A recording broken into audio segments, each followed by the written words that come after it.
Olá, amigos, estamos mais uma vez no programa Descomplicando a Vida.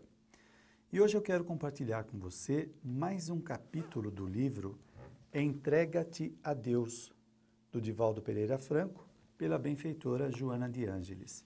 É o capítulo que a benfeitora fala das ciladas obsessivas. Você sabe o que é obsessão espiritual?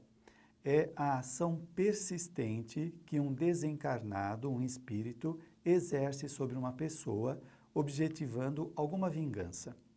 A obsessão pode ser tanto do desencarnado, quem está fora do corpo, para o encarnado, né? De desencarnado para encarnado. Como pode ser de encarnado para encarnado, quando, por exemplo, um pai fica tiranizando um filho.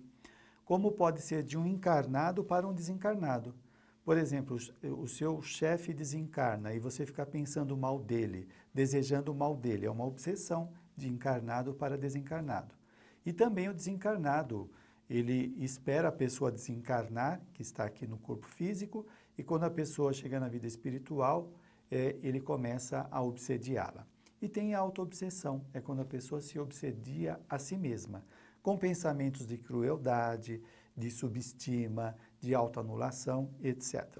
Então, aqui no livro, a Joana de Ângeles fala o seguinte: são hábeis nas técnicas de inspiração doentia, os obsessores, trabalhando as reflexões mentais daquele a quem antipatizam com vibrações perniciosas e extravagantes, que desajustam as suas vítimas. Então, veja bem, inspiração doentia. Como isso acontece?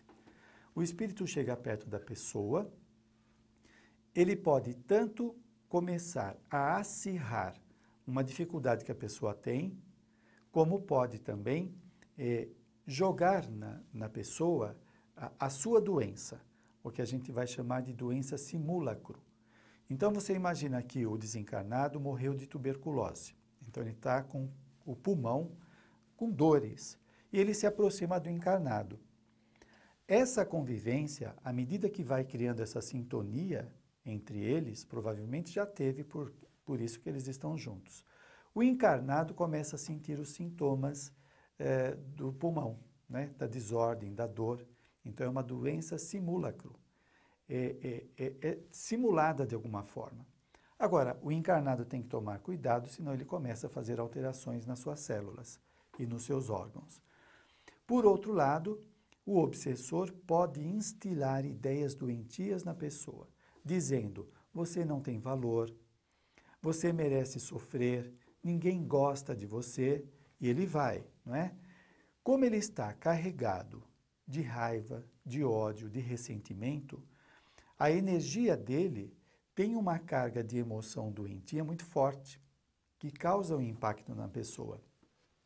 Quem tem sensibilidade e percebe a presença do obsessor, sente aquele mal-estar, aquela desesperança, às vezes uma irritação muito forte, e ela não consegue explicar.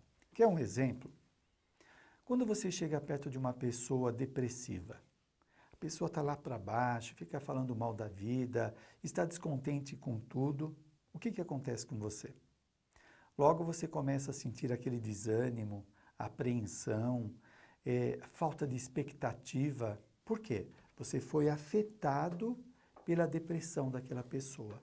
Ela transmitiu, não é, todo aquele clima psíquico doentio que ela vive para você.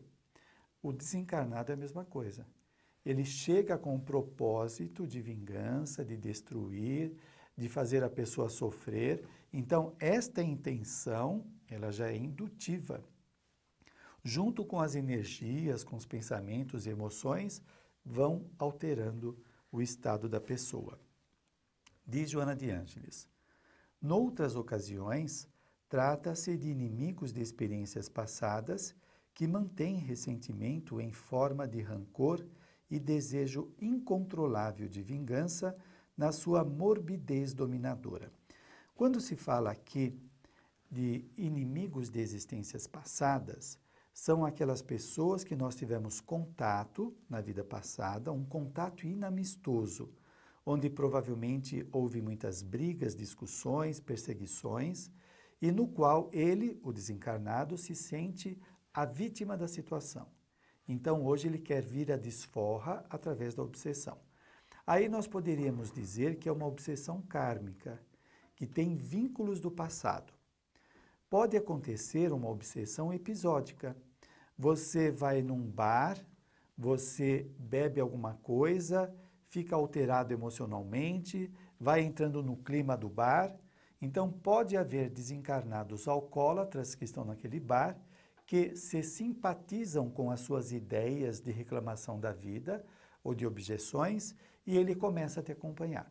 Você sai do bar, chega em casa e ele está com você. Aí daqui a pouco todo mundo começa a sentir o clima de casa, uma coisa pesada, doentia, muitas discussões do nada.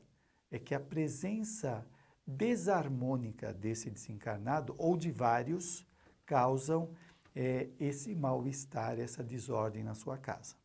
Portanto, pode haver então uma obsessão episódica, circunstancial, como uma kármica, aquela que nós temos uma ligação no passado. Diz Joana de Ângeles, insinuam ideias de enfermidades simulacros, que eu já tinha falado, transmite sensações doentias, envolvem em ondas mentais depressivas. Às vezes a pessoa não sabe de onde veio. Ela está lá levando a vida dela, fazendo as suas coisas, de repente sente umas dores esquisitas, um mal-estar, uma indisposição, né? E ela não consegue identificar, ela faz uma varredura dos últimos acontecimentos, nada identifica. Pode ser a presença do desencarnado, que por algum motivo se aproximou de você, pode ser um obsessor que vem do passado, que te encontrou naquele momento da sua vida, ou pode ser do ambiente que você frequentou, ou começou a falar mal de alguém, estar com raiva de alguém, e você atraiu, chamou um obsessor perto de você por conta desse sentimento. Pensa nisso, vamos ao intervalo e já voltamos.